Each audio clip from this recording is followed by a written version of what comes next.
New Historicism.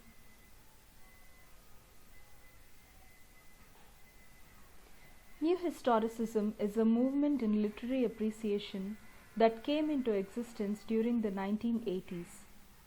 The term was coined by the American critic Stephen Greenblatt, whose book Renaissance Self-Fashioning from Moore to Shakespeare is the first proper document written on the subject.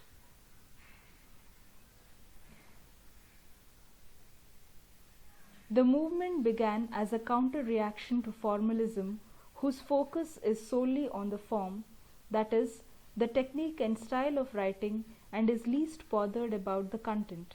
Hence, the younger critics resolved to give significance to the content, especially the historical context of the text. Earlier, history was merely a background, a tool to study the text. Later, there came a gradual shift of importance from the text to its historical context, to such an extent that the text became a tool to study history. Thus began New Historicism.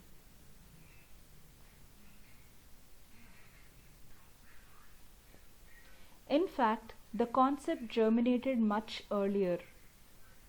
Hans Georg Gadamer, a German hermeneutical philosopher, in his book Truth and Method, says that people have a historically affected consciousness and that they are embedded in the particular history and culture that shaped them.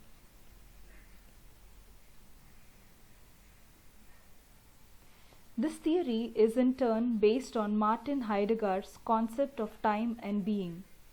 Here, Heidegger puts forward the question, what is the being that gives access to the question of the meaning of being, for which he theorizes that it can be only that being for whom the question of being matters. He calls this being a dessein. Then comes his authenticity, that is, the potentiality to exist fully enough that it might actually understand being. The question of authenticity of the individual is again based on the historicality. The sane as a mortal is stretched between birth and death and thrown into his world and its possibilities. Possibilities which the sane is charged with the task of assuming. The sane's access to this world and these possibilities is always via a history and a tradition. In other words, being of the sane is time.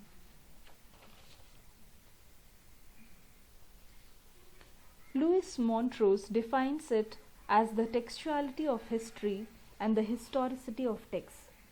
A literary work is the result of its culture and society. At the same time, it also influences its culture and society.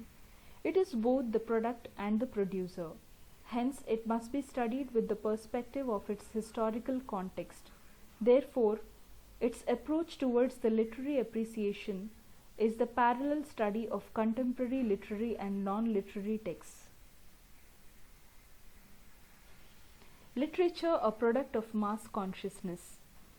Literature is historical. A literary work is not the product of one single mind. It is shaped by the circumstances and situations. Hence, it is a product of mass consciousness. Therefore, the proper way of studying literature is through the culture and society that produced it. Contradiction to the theory of transcendence. New Historicism is against the general assumption that the present state of affairs is gradual evolution from that of the past.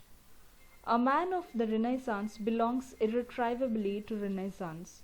There is no connection between him and us. Therefore, we can never understand and enjoy a literary work as it was by the people of the time in which it was produced. No one can rise above his own social formations, his ideological upbringing, in order to understand the past.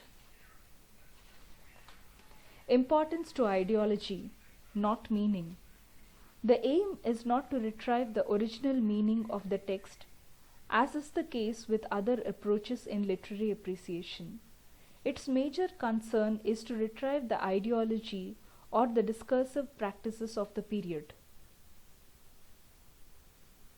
History as a new reality.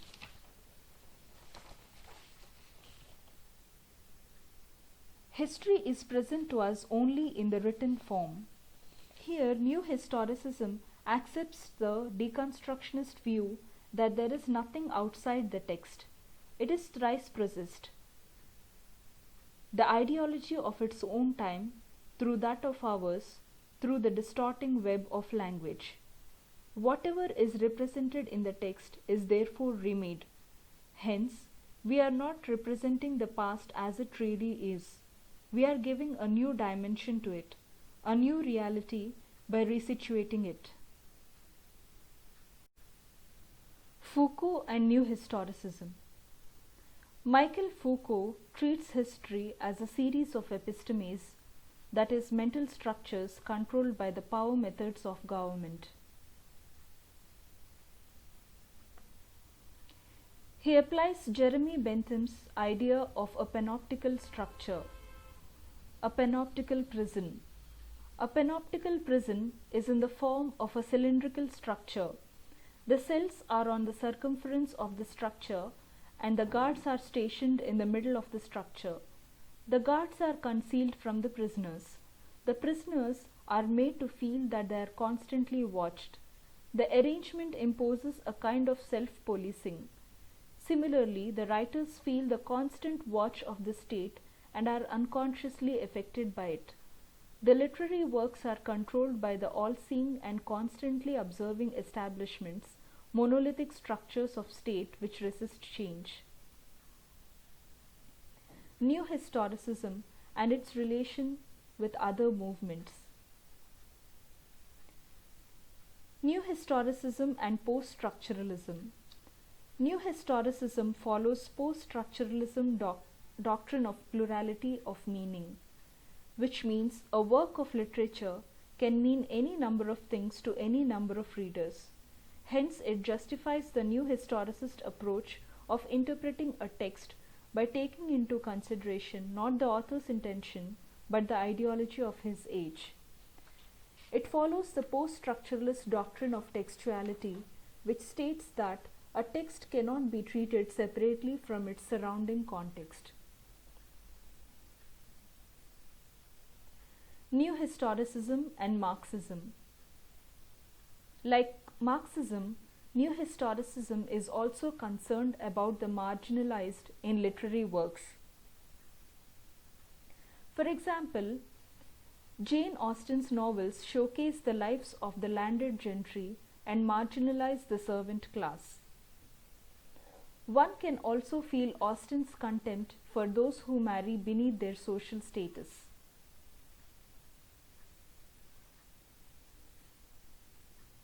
New Historicism and Cultural Materialism. Cultural materialism developed from the New Historicism. It is a politicized form of historiography. It means the study of historical material within the political framework. According to the cultural materialists, culture does not limit itself to high cultural forms. It also includes other forms like television and popular music. They also believe that a culture cannot be treated separately from its material forces.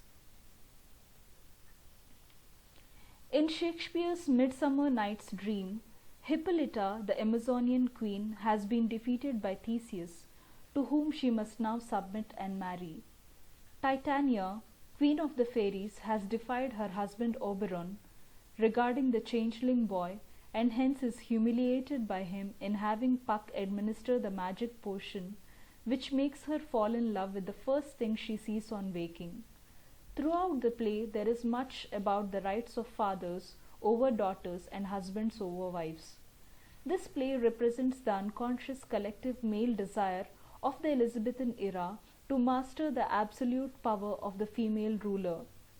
This play is an attempt to reinforce patriarchy in a nation with a female at its pinnacle. Also, her virginity is celebrated as there is no chance of passing of the power from mother to daughter. Thereby, there is no danger of matriarchy.